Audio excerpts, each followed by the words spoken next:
দেৱদূত সৰগ আৰু মৰতত থাকে মানুহ আৰু অন্যান্য জীৱ-জন্তু। সৰগত থাকে দেৱী দেৱতা, অপসৰা, দেৱদূত, পৰী ইত্যাদি।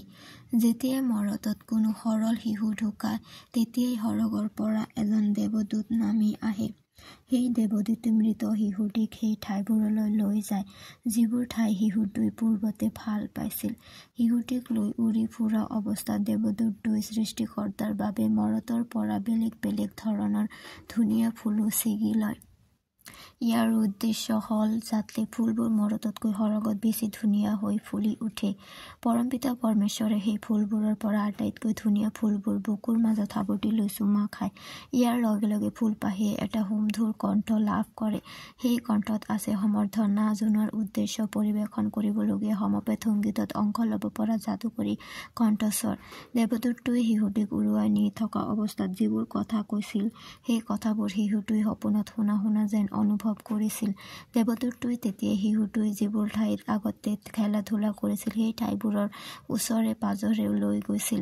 লৈ যাওঁতে সিহঁতে দেখিছিল তাত এখন সুন্দৰ উদ্যান। দেৱদূতটোৱে তেওঁৰ কোমল কণ্ঠস্বৰেৰে শিশুটিক সৰগলৈ কোনজোপা ফুল লৈ গ'লে ভাল হ'ব সেই প্ৰশ্নটো সুধিছিল। বাগিচাখন এজোপা দুৰ্ভগীয়া গোলাপ ফুল আছিল।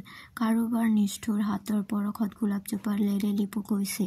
শিশুটোৰ আশা, সৰগত ফুলজোপাই নিশ্চয় আদৰ যত্ন পাব, গতিকে সেই গোলাপজোপাকে লৈ যাবলৈ কৈছিল। পিছত ফুলজোপা লগত লৈ দেৱদূতে শিশুটিৰ কপালত চুমা খাইছিল। শিশুটোৰ মৰম আলকলোৱা অন্তৰখন জয় কৰি গৈছিল। আৰু চকু দুটা আধা মেলা হৈছিল। ইয়াৰ পিছত সিহঁতে আৰু ভালেমান বনৰীয়া ফুল যেনে বাটাৰকাপ, বনৰীয়া পেন্সি আদি ফুল লগত লৈছিল। ইমানবোৰ ফুল লোৱাৰ পিছত সেইটো কৈছিল, এতিয়া আৰু আমাৰ ফুল লোৱা হ'ল, নহয়নে? দেৱদূতটোৱে মূৰ দুপিয়ালে। ইতিমধ্যে এন্ধাৰ হৈ আহিছিল, গতিকে নিশাটো মৰততে থাকিবলৈ সিহঁতে চহৰৰ সৰু পথ এটাৰ ওপৰখনকে বাছি লৈছিল। সিহঁতে তাত দেখিছিল যে তাত অজস্ৰ ভাল বেয়া বস্ত্ৰ পৰি আছে। সেইবোৰৰ মাজত আছিল কাৰোবাৰ পুৰণা টুপি, ফুলৰ টাব, ফটা কাপোৰ, মাটিৰ সৈতে উঘালি পেলাই থোৱা ফুলৰ গছ ইত্যাদি। দেৱদূতটোৱে কৈছিল, এই উঘালি পেলাই থোৱা ফুলৰ গছজোপা আমি যাওঁতে লগত লৈ যাম। কিয় লৈ যাম, সেয়া তোমাক মই বাটে বাটে যাওঁতে কৈ যাম। তললৈ নামি গ'লে এটা ঠেক গলি পোৱা যায়। গলিটোৰ কিছু দূৰত মাটিৰ তলত থকা এটা কোঠাত আছিল এটা বহুদিনীয়া হাজহায়ী শিশু।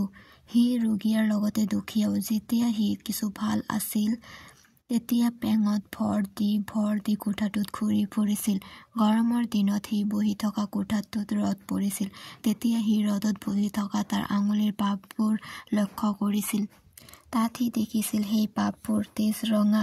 তাৰ পিছত সি নিজকে কৈছিল, আজি বন্ধু নিশ্চয় হাবিলৈ গৈছে। তাক চুবুৰীয়া বন্ধু এজনে 20 গছৰ সেউজীয়া ঠানি এটা দিছিল। সি সেই ঠানিটো লক্ষ্য কৰি জানিছিল যে তাৰ বন্ধুজনে ঘূৰি ফুৰা অৰণ্যখন ধুনীয়া আৰু সেউজীয়া। সি বন্ধুজনে দিয়া 20 গছৰ ঠানিটোৰ এটা মূৰত বহি ৰ'দ পৰি থকা অৰণ্যখন আৰু তাত থকা গীত গাই ফুৰা চৰাইবোৰৰ কথা কল্পনা কৰিছিল। বসন্ত কাল যেতিয়া পৰিছিল, তেতিয়া তাৰ চুবুৰীয়া বন্ধুজনে তাক কিছুমান বনৰীয়া ফুল দিছিল। সেই ফুলবোৰৰ মাজত এটা সৰু গছ পুলিও আছিল। সি সেই পুলিটো এটা টাবত ৰুই সেই টাবটো তাৰ বিচনাখনৰ কাষতে ৰ'দ পৰা ঠাইত থৈ দিছিল। সি ফুলজোপাত যত্নৰ কম হ'বলৈ দিয়া নাছিল। প্ৰতি বছৰে বাঢ়ি অহা ফুলজোপা এটা সময়ত ফুলিবলৈ আৰম্ভ কৰিছিল। তাৰ দৰে বিকলাংগ শিশুটিৰ বাবে সেই ফুলজোপা আছিল অতি আপোন আৰু অমূল্য সম্পদ।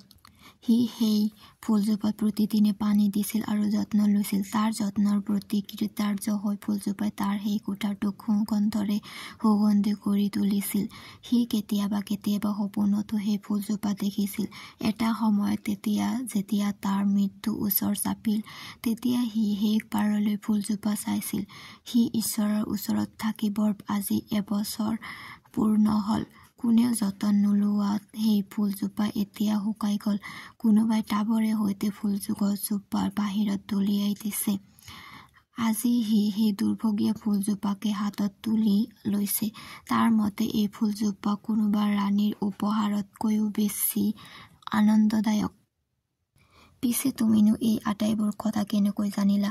শিশুটিৰ এই প্ৰশ্ন দেৱদূতজনে ক'লে, মই জানো, কাৰণ ময়েই সেই পেং লৈ ফুৰা ল'ৰাটো আছিলোঁ। মই মোৰ ফুলজোপাক আজিও পাহৰিব পৰা নাই।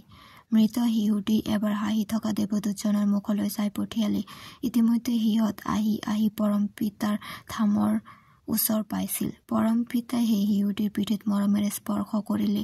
লগে লগে শিশুটিৰ দেহত দুখন ডেউকা দেখা গল।